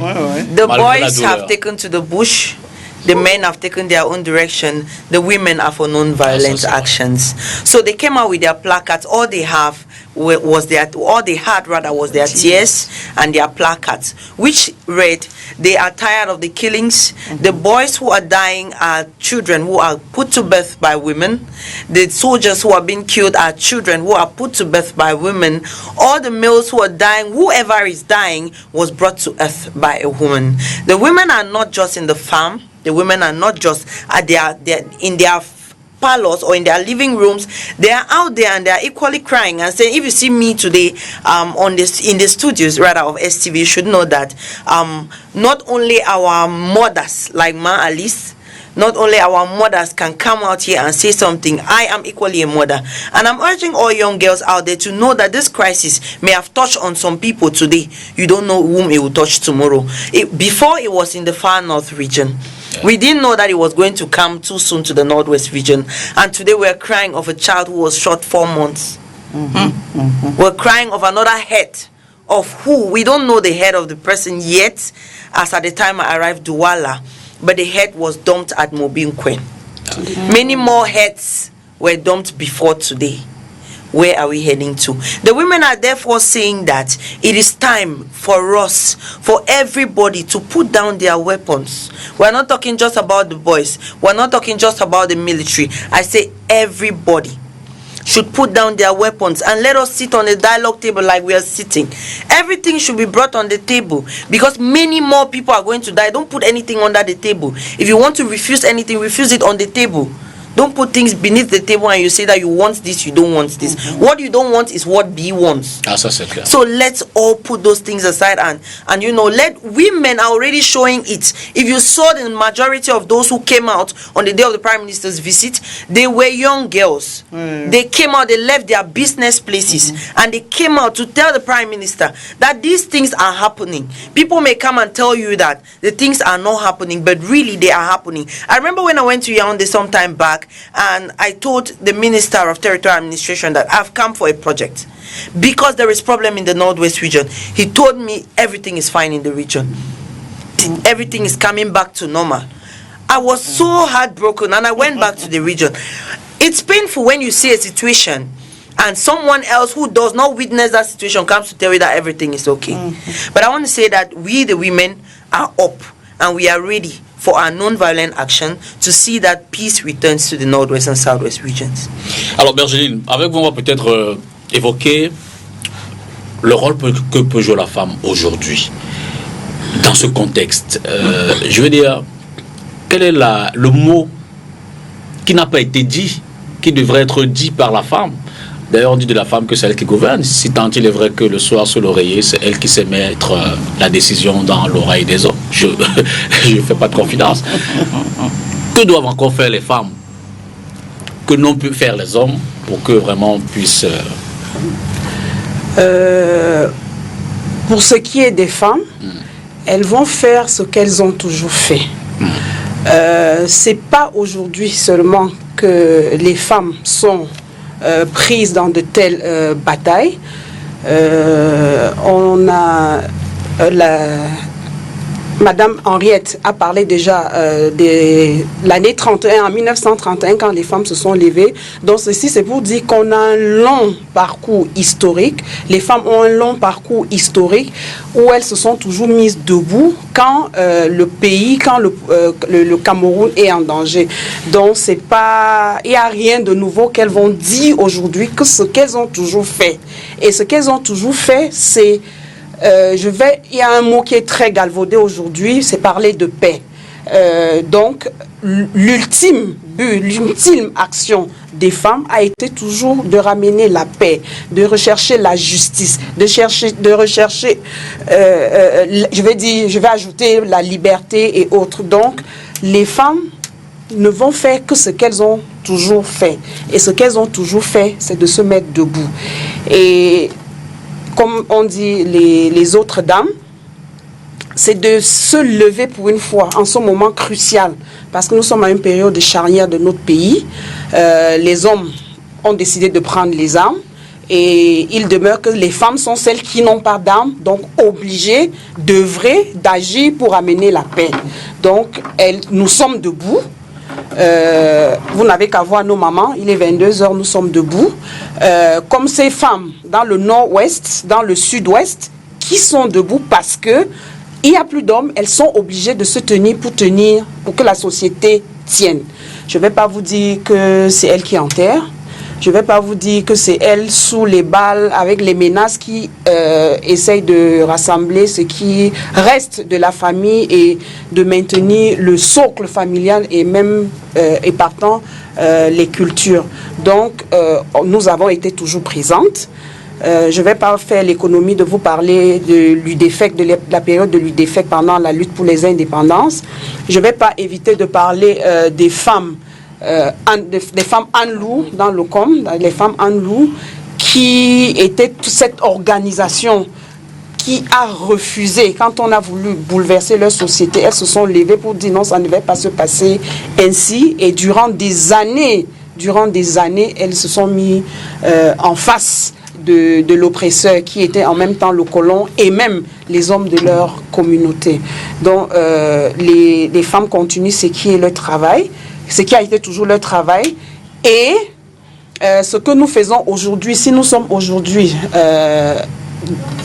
plusieurs générations, c'est-à-dire la génération des années 90 et celles qui nous ont inspirés, je vais parler là des maîtres Alice, Henriette et Koué qui nous ont inspirés. Donc si nous sommes aujourd'hui ces deux générations, et ces deux générations, c'est pour appeler les femmes de se lever. Il n'y a que nous en ce moment au Cameroun pour amener ce qui est la paix. Ils vont dans tous les sens. Et à nous d'amener. Titan vous a peut-être pas dit qu'elle fait partie de ce qu'on appelle Mother of the Nation. C'est d'ailleurs sur cette casquette qu'on l'a présentée. Et effectivement, elle est Mother of the Nation, qui est une entité de Stand Up for Cameroun qui ne demande rien d'autre que drop arms, que les armes soient déposées et qu'on puisse trouver une solution, que ce soit du côté des séparatistes, parce qu'il faut le dire comme ça, des séparatistes ou de l'armée. Donc, nous avons été toujours présents, nous étions présents et nous devons continuer à être présents. Et pour cela, les femmes qui jusqu'ici se disent toujours qu'est-ce qu'on va faire, il est temps de nous rejoindre pour qu'ensemble nous fassions quelque chose pour ce pays. Arrêtez quoi, je comprends mieux l'accent féminin, je veux dire, qui veut s'éloigner de tout discours politique dans la démarche de ce soir, mais je veux dire qu'on ne peut pas non plus ne pas avoir votre analyse, votre lecture. Sur la table, désormais, tout au moins le gouvernement a donné ses options. On peut parler de tout, sauf de la sécession, même si le MINAT a essayé de redire autre chose et que le ministre Grégoire Orona est revenu sur la sortie du Premier ministre. On va considérer celle du Premier ministre. Mais du haut de votre expérience de ce volet politique, qu'est-ce qu'il faut exactement sur la table? Qu'est-ce qu'il faut se dire concrètement? Quels sont les aspects qu'il faut aborder pour être sûr que les partis en conflit, les protagonistes, puissent d'abord déposer les armes et puis qui sait peut-être dans un avenir relativement moyen, à moyen terme, sortir du conflit et mettre dans les jalons de la relance? Oui, tout est politique. Hein. Toutes ces femmes qui discutent avec nous ce soir, tout rejoint la politique, parce que dans la société camerounaise, dans la société en général, si tu ne fais pas la politique va te faire. Et je comprends que les femmes soient descendues rencontrer le Premier ministre, parce que comme on dit, elles sont le pilier de la société. Et quand la famille s'éparpille, les jeunes gens prennent les armes, les maris sont partis, les enfants sont en danger, qu'est-ce qu'on peut faire? Donc aujourd'hui, ce n'est plus une affaire entre le président ou il ne veut pas, c'est la société camerounaise. Et c'est une question éminemment politique. Quand on a demandé la conférence nationale, c'était pour qu'on s'asseye autour d'une table, qu'on pose les jalons de notre République et qu'on n'assiste pas à des trucs comme le président viole la Constitution, ils m'ont dit descend et nos confrères de la presse officielle applaudissent, oh il est maître des horloges, il est maître du temps, alors qu'il est en train d'abîmer notre pays. Donc je dis que aujourd'hui les femmes sont descendues pour dire à John Gouté, il y en a marre, on veut la paix. Aujourd'hui les soldats sont fatigués parce qu'une guerre de guérilla, c'est une guerre très difficile parce qu'on vous pose des pièges et la guérilla peut même gagner. Ça a été le cas au Vietnam. Donc on n'a pas intérêt à aller parce que la capacité de nuisance de ces gars-là, puisqu'ils n'ont pas, comment on dit, la puissance de feu de l'armée. Donc eux, ils vont utiliser la ruse, ils vont faire peur, ils vont faire fuir les ouvriers dans les plantations. Ils ont une capacité de nuisance qui gêne le PIB de notre pays. Absolument. Et l'économie. Donc on ne peut pas s'asseoir et dire que bon, tel ne veut pas. Nous allons insister pour que ce dialogue-là ait lieu et que ce dialogue aboutisse au rétablissement de la paix dans toutes les régions où il y a la guerre et notamment dans le nord-ouest et le sud-ouest. On n'a pas le choix. Donc c'est pas un truc de bon, les femmes se sont réunies, on sont contents. Même si elles viennent avec leur arbre de la paix, elles ont les foulards, elles sont fâchées. Mais le but de cette rencontre-là, c'est un but politique. Sans dialogue, on ne peut pas s'en sortir. Et si on refuse le dialogue, on va faire quoi? Ça fait 3 ans que certains militaires ont dit non, c'est fini, on les a déjà matés, ils ont déjà déposé les armes, ils ne nous peuvent pas. Mais qu'est-ce qui se passe 3 ans après? Il faut qu'on arrive à la décision politique. Maître Alice, comment concevez-vous ce dialogue-là? Moi, je crois qu'il faut partir du fait que cette fois-ci, c'est le président de la République qui annonce ce que nous attendions depuis. Ce qui a été déjà annoncé ou voulu ou proposé par des gens qui n'étaient pas lui. c'est-à-dire le cardinal Toumi, enfin plusieurs personnes. Je vois même la commission Moussongué. Je vois ce que David Aboué-Mathieu, qui connaît bien le problème, a sorti tout ce qu'on dit là maintenant. C'était là, les résultats du travail qui a été fait par les personnes que le président lui-même a envoyées sur le terrain. Qu'est-ce qu'on en a fait? Ça, c'est déjà ça. La deuxième chose, c'est qu'il faut que le président accepte de reconnaître que ce discours est en train, ce dialogue est en train de naître dans un contexte où il n'a plus aucun capital de confiance avec son peuple.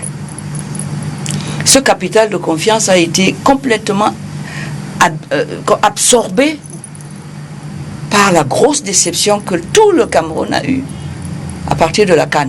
Là, c'était pas la politique. Ah non, mais c'est vrai. Ouais. Si on ne constate pas ça, qu'il y a la confiance entre le dirigeant et son peuple est à zéro. Bon, même si on peut rester mitigé, il revient quand même d'octobre 2018 avec 11%, donc je veux dire que la déception n'est pas... Oh là là. Oui, mais... C'est-à-dire que vraiment, il faut qu'on soit sincère, justement. Il faut qu'on soit sincère. Ces chiffres-là, tout le monde connaît. Moi, j'avais eu 70% à une élection où la première fois que je me présentais sous la bannière du SIF, à Vouri 5, on avait la majorité super absolue. Tout ce qu'en face on a trouvé, c'était de dire, bon, ben, on vous donne 2 députés sur les 4 et on en prend. Voilà. On prend 4. Ouais. Donc tout ça là, on ne peut pas se mentir. L'heure n'est plus à se mentir ou à rester sur ses grands chevaux ou à dire, moi je suis le Dieu et vous, vous êtes les créatures. Et même si c'est ça, Abraham a dit au Créateur, dans Genèse, je crois, 18 ou quelque chose, tu ne vas pas détruire tout le monde à cause de quelques personnes qui font mal. S'il n'y a que 2 justes, il a dit, je ne vais pas détruire. Pourquoi notre Créateur ne peut pas dire la même chose? Il voit bien que ça ne diminue pas, ni son pouvoir, ni rien. Nous voyons aujourd'hui que le président, enfin, parle de dialogue. Enfin. Nous comprenons, enfin. Nous sommes venus ici même. J'ai dit, Peter Tongo, je l'ai supplié, je dis pardon. Président, oubliez votre casquette de chef suprême des armées, prenez l'autre. La casquette de protecteur des droits et de la vie et de la sécurité de vos compatriotes. N'appuyez pas sur l'autre gâchette. C'était avant. On ne nous a pas écoutés.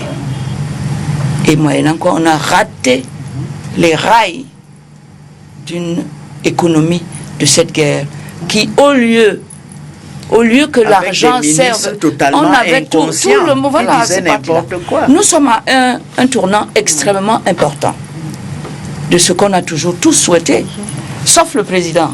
Il n'avait jamais prononcé le mot dialogue. Jamais. Et à la fin de l'année, c'est-à-dire il y a 3, 4, 5 mois, l'homme dans son discours, c'était toujours sa volonté d'utiliser le droit de la force. Jusqu'à on n'a écouté rien. Maintenant, il faut que le président sache qu'il ne suffit pas de dire par tweet, je vais discuter avec vous, s'il vous plaît. Il faut qu'il prenne la mesure exacte de la situation pour y apporter les solutions les plus appropriées.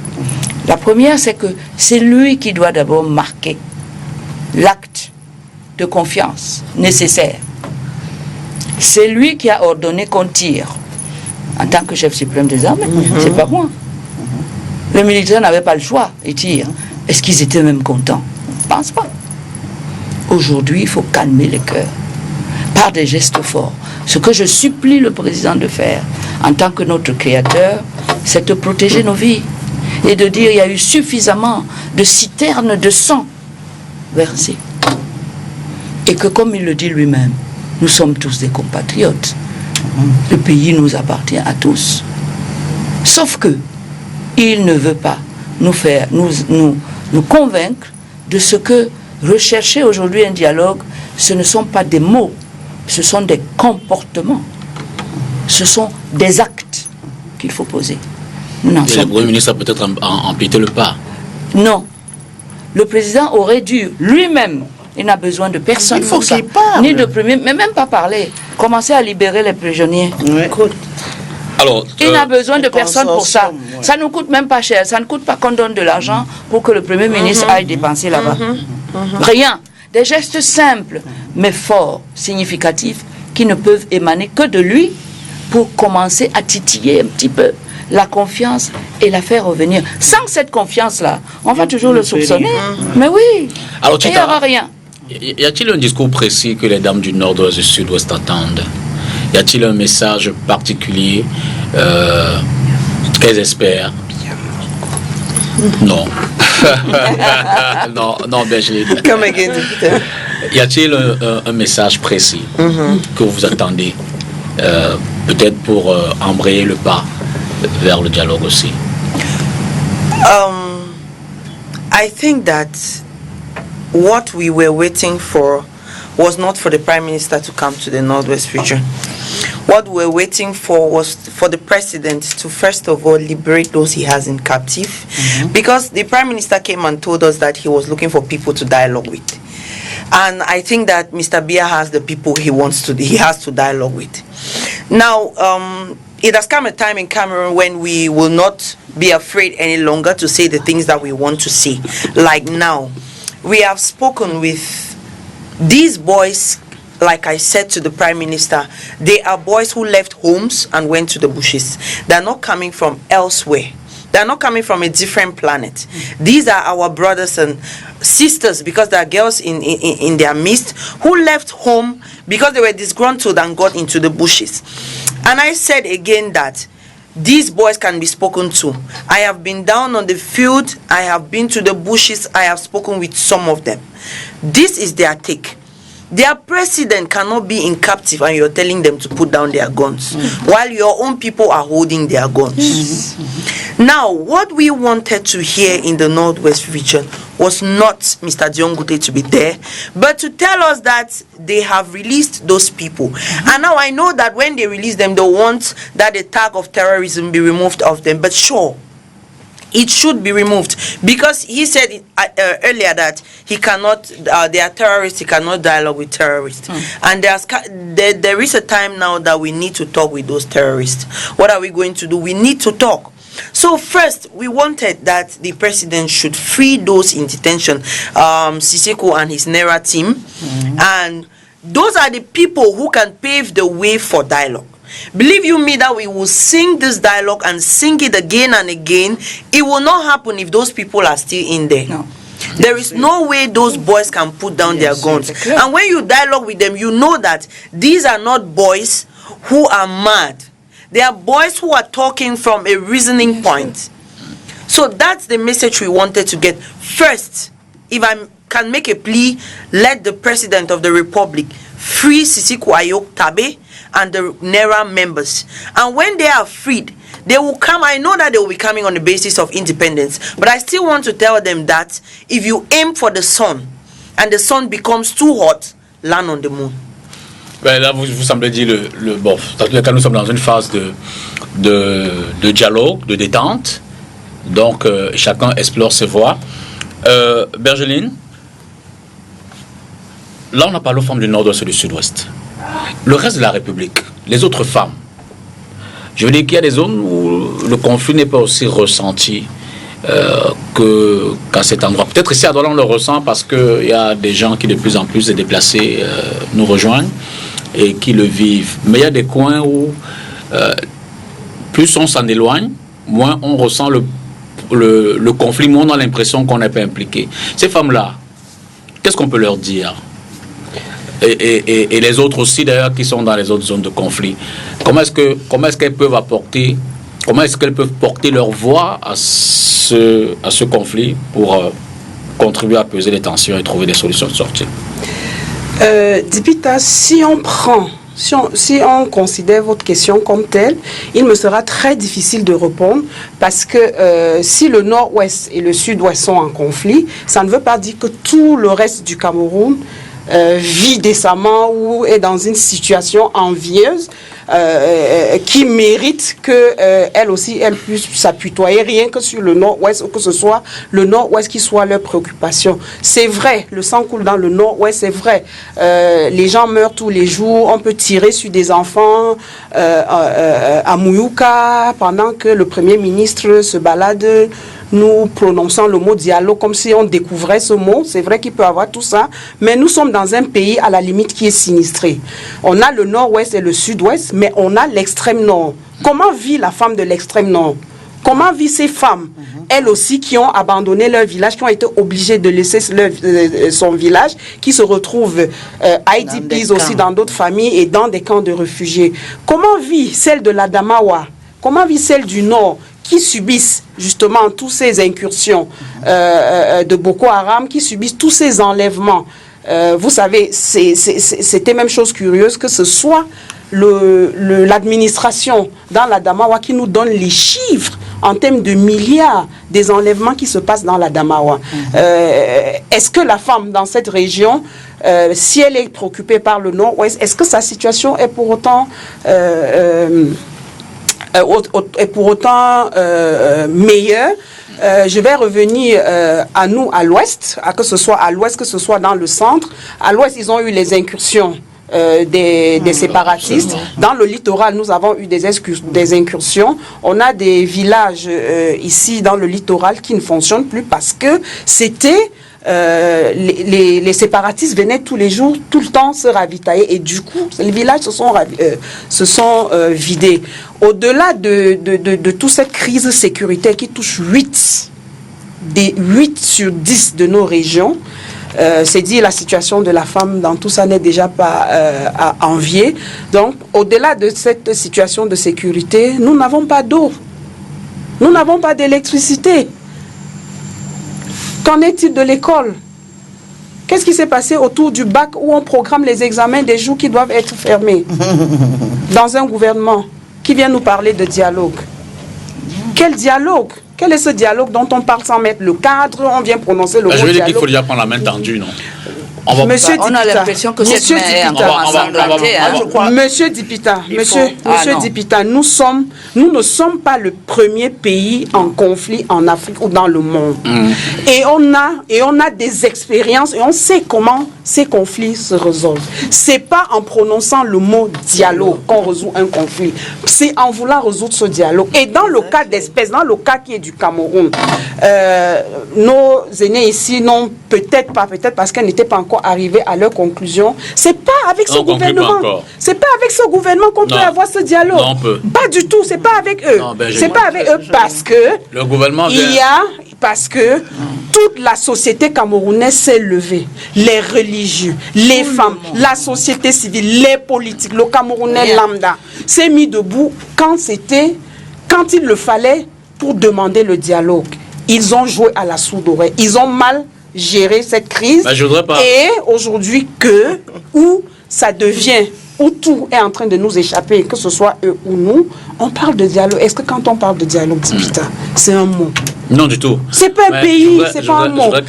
Donc, je reste dans le registre des femmes. Moi, je reste dans le registre des femmes parce qu'en réalité, ce plateau, c'était pour nous les femmes qui ont été toujours dans la lutte, qui n'ont pas commencé d'aujourd'hui.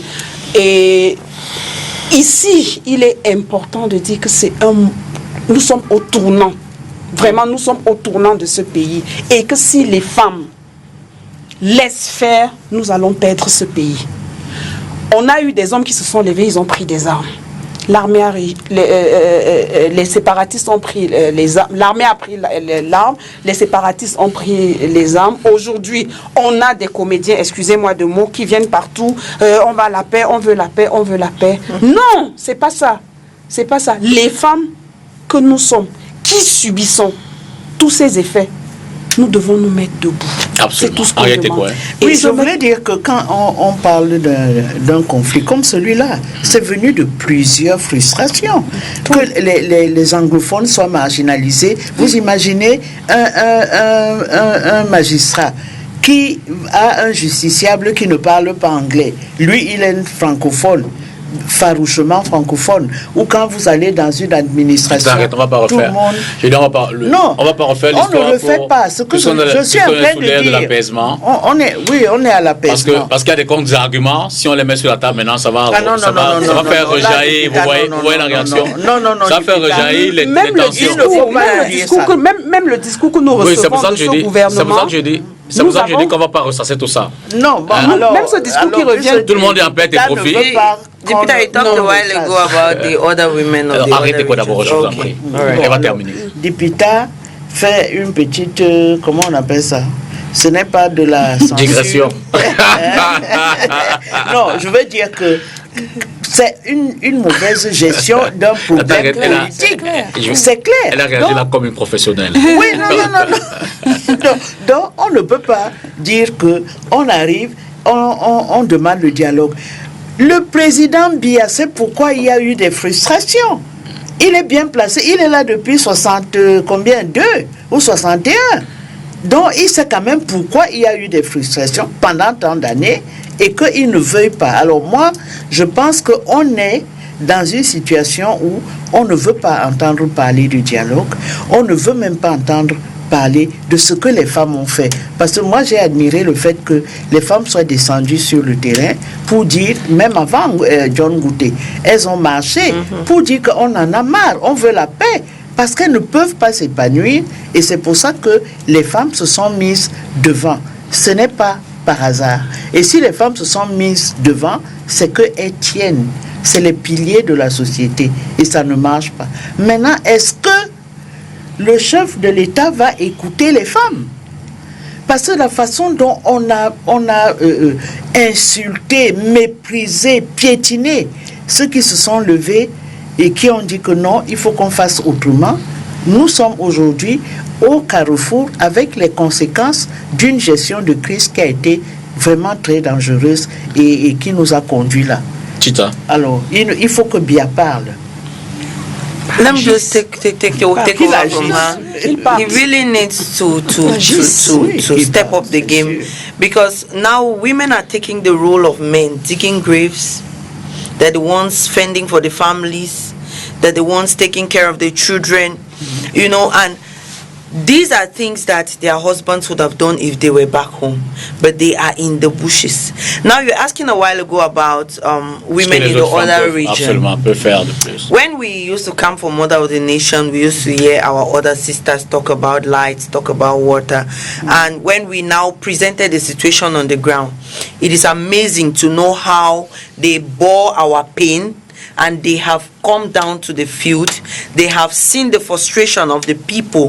And that is why you see that not just women of the Northwest region are standing up for the women of the Northwest region, but women of other regions too. If you see Mothers of the Nation, it's not just women from the Northwest region.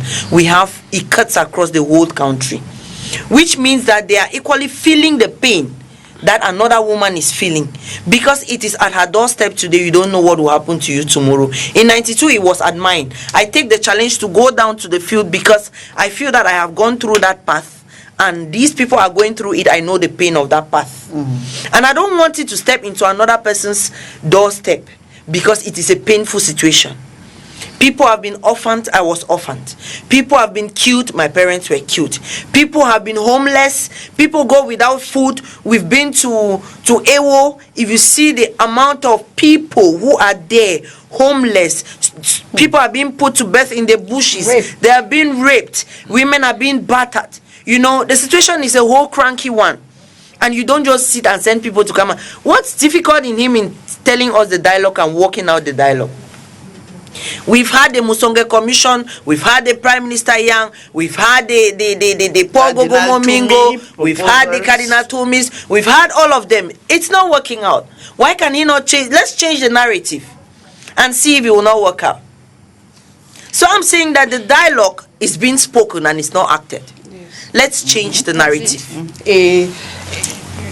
Pour aller dans le même sens. Je vais rester dans le même sens que Tita et même tous les autres camarades sur la table pour remettre en cause ce mot de dialogue qu'on nous brandit, qu'on crie partout.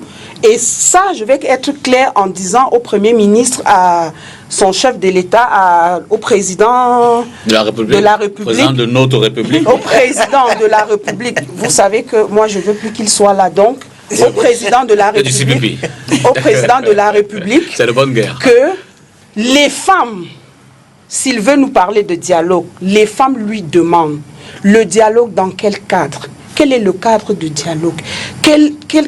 Comment ça va se passer? Qui sont ceux qui vont et celles qui vont participer à ce dialogue?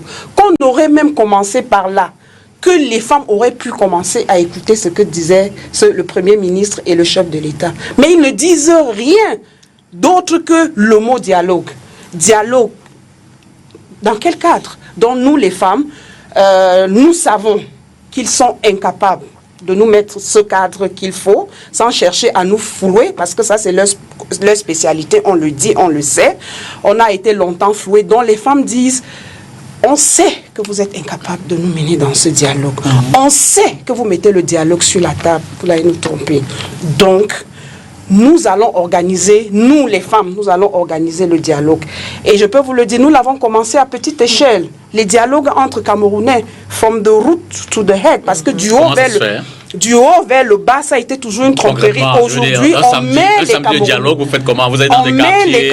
On met les Camerounais ensemble, venant de divers horizons. Vous les convoquez?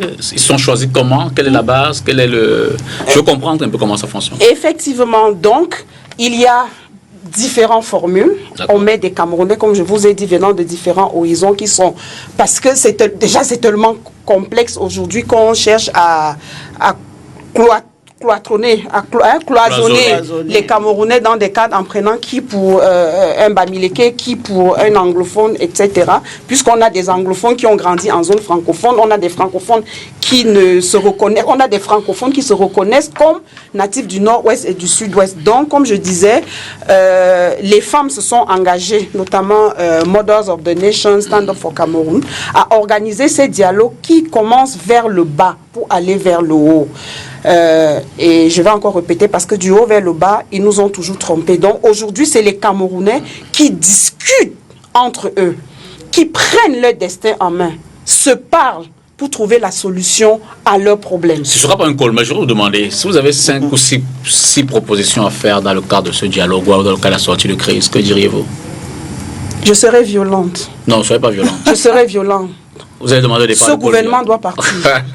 Ce gouvernement doit partir. Et il faut pas, ça fait 36 ans.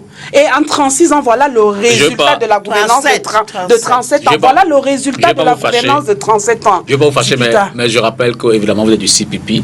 Je suis du CPP Cameroun. Kawala a souvent été candidate à l'élection présidentielle.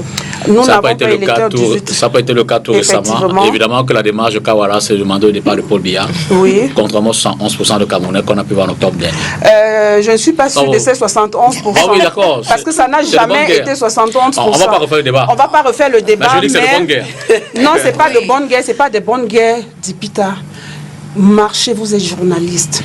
Marchez dans Douala. Je ne vous envoie pas à Fongo Tongo, je ne vous envoie pas à Mouvoulde, je ne vous envoie pas à Tchoré. Je suis né à Douala, j'ai grandi à Douala, je suis allé à l'école à Douala, je me suis marié à Douala, je fais mes enfants à Douala, je travaille à Douala. Regardez les Camerounais. Vous n'allez pas me soupçonner de ne pas marcher à Douala. Non, je comprends. C'est vrai. Mais quand on voit un président de la République qui marche avec un bunker, c'est vrai que le moment est assez important. Je le dis peut-être en riant, non pas pour amoindrir l'effet de ce que vous faites ce soir, mais peut-être pour donner un peu sur le sourire, se dire qu'il y a espoir. Donc c'est pas mépriser ce qui se fait, ce qui se passe. Évidemment qu'on a conscience du fait qu'on est dans une période cruciale. Et d'ailleurs, c'est aussi l'enjeu de cette émission, rappeler aux consciences, inviter les uns et les autres à peut-être davantage s'orienter vers les voies de sortie. Ouais. Et c'est pour ça que je demandais tout à l'heure s'il y avait des propositions à faire concrètement. J'ai des femmes qui sont dans le combat ce soir, qui ont su jusqu'à présent se faire entendre. Certaines ont pris des coups, comme vous. D'autres ont marché, ont pris de l'eau. Mais je veux dire que si vous avez des propositions à faire ce soir, il nous reste encore 15 minutes, un quart d'heure, que diriez-vous? Que pourrez-vous faire? Il faut des propositions réalistes et concrètes. Parce que je veux dire, demandez les... Non. Les propositions, c'est qu'il faut que le président de la République organise un dialogue. Le problème, c'est que... Quand je dis réaliste et concrète, oui. Vous avez demandé les parts de Paul Biya, mais on est réaliste, non? Ça va pas se faire. On se comprend. Si, ça va se faire. Non, je veux dire que le président va pas se lever demain et va dire bon, pour résoudre la crise anglophone, je m'en vais. Nous allons le Non, ça c'est notre démarche. C'est pour ça que je dis. Puisqu'il résiste, nous allons le chasser. Non, ce que je des propositions concrètes. Oui, arrêtez quoi. Je crois que il faudrait que tout le monde, de plus en plus, demande qu'il y ait ce dialogue. Absolument. J'ai constaté que le chef de l'État, après avoir hurlé comment, oui, l'ingérence, comme si on n'était pas, on était seul dans la communauté internationale. Oui, vous êtes, j'ai en face de moi une juriste chevronnée. Nous sommes tenus par différentes conventions, traités, etc. Donc, chaque fois que ça va mal, on dit que non, il ne faut pas entrer chez nous. Ce n'est pas ça. Nous appartenons à une communauté internationale. Il y a des lois, il y a des conventions auxquelles nous sommes partis, des traités, etc. Donc, c'est maintenant avec la colère de la communauté internationale, même si on s'en va, on s'en fout, mais ça commence déjà à faire mal. C'est pour ça qu'on en vient là. Et si on lit les Twitter, parce que je ne sais pas si c'est Brenda qui tous les matins, elle se lève, elle envoie les Twitter. Je ne vois pas Paul Biya en train de faire les Twitter. Oui. C'est Paul Biya qui les fait. On appelle au patriotisme. Accordons-le ce bénéfice. On appelle au pardon. Qu'on se pardonne. On se pardonne quoi? Nous, on n'a rien fait. Il est au pouvoir sans partage pendant 37 ans et il nous envoie des tweets du genre venez, on fait bisous et on se pardonne. Non. Je dis qu'aujourd'hui, il y a une pression sur Paul Biya. Il faut pousser cette pression pour qu'on en arrive à un dialogue. Un dialogue qui va être officiel parce qu'on peut se tenir des réunions au quartier tous les matins, il s'en fout. Donc, qu'on arrive au dialogue officiel avec toutes les forces vives de la nation pour qu'on dise plus jamais ça. Qu'un homme entêté refuse d'organiser la paix dans une partie de la région, c'est criminel. Maître Aliscombe. Alors, on a demandé qu'on soit réaliste, je suis tout à fait d'accord. Le président de la République a tenu à garder la main sur tout. Nous savons que le président de la République, nous vivons avec lui depuis 37 ans, nous savons qu'il veut un pouvoir absolu. Absolu. Qu'il ne partage pas. Très bien. Aujourd'hui que c'est lui qui a décidé qu'il faut qu'on fasse la paix, j'espère qu'il n'est plus... J'espère qu'il n'est... Je ne veux même pas savoir. Oui. Mais ce que je n'accepte pas, c'est qu'ils nous disent qu'il est mendiant de la paix. Parce que quand tu mendies, tu peux ne pas recevoir... Non, tu peux ne pas recevoir suffisamment de paix, puisque tu as mendié. Moi, je dis que ce n'est pas un message valorisant pour le Cameroun. Il ne peut pas nous renvoyer une image d'un peuple dont il n'a fait que des mendiants. Et dont il est le premier mendiant, y compris de la paix. On mendie la santé, on mendie l'eau, on mendie la paix, on mendie tout. Ce n'est pas bon. Ce n'est pas un vocabulaire, ça, digne du peuple qui est le Camerounais. Oui. Donc, aujourd'hui, la confiance, il a tué toute la confiance dont il a besoin pour gérer nos intérêts. S'il est sincère, eh bien qu'il pose des actes, qu'il parle avec des tweets, je veux bien, mais qu'il accepte que les tweets ne sont pas suffisants.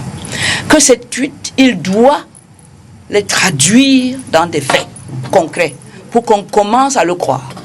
Parce que moi, j'ai vu la polémique où on dit que le ministre Atangandji a contredit, mais moi je soupçonne qu'il a dit à chacun ce que chacun a dit. Ah oui.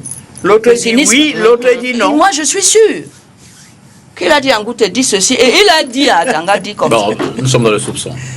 Non mais sinon comment bizarre, alors sinon il accepte que publiquement on voit cette justement on en parlait ce matin. Mais ça casse encore la confiance que nous on en parlait ce matin en conférence de rédaction. Et je disais à mes collègues, voyez-vous, Moi, j'ai invité le ministre Grégoire Orona sur mon plateau. Et je lui ai posé une série de questions. Je lui ai dit, c'est vrai, les membres du gouvernement. Il est responsable. Mais tout ce qui sort de sa bouche n'est pas tout ce que le gouvernement lui dit. N'est pas tout ce que le Premier ministre lui dit. N'est pas tout ce que le président de la République lui dit. Je veux dire qu'un ministre peut se lever avoir une lecture qui est peut-être différente, quitte à ce qu'il soit recadré après, comme il me semble que ça a été le cas. Non, vraiment, excuse-moi, mais je t'interromps parce que le Premier ministre a été dans son fief, dans le nord. Absolument. Il n'était pas seul. Atanganji était là, le ministre. Oui. N'est-ce pas? Absolument. Nous avons tous entendu en français facile le Premier ministre qui dit « Je viens de la part, j'ai un message du président de la République. » Exactement. Il m'a dit de vous dire que maintenant on va dialoguer. Aucun sujet ne sera tabou, mais s'il vous plaît, il s'est engagé à ce que le Cameroun soit un État unitaire.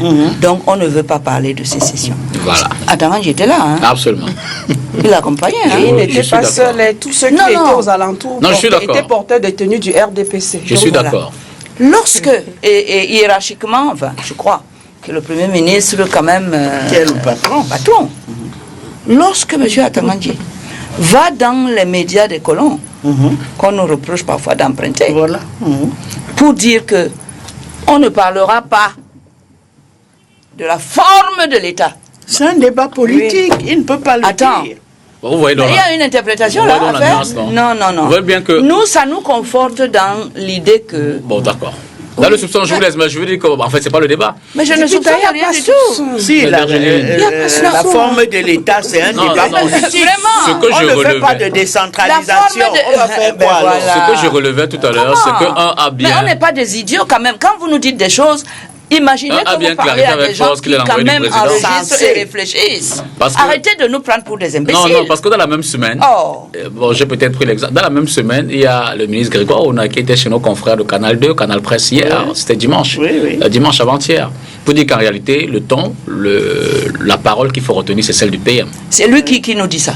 C'est lui qui peut nous dire ça. J'ai envie de vous renvoyer. Non, mais c'est qui? Attends.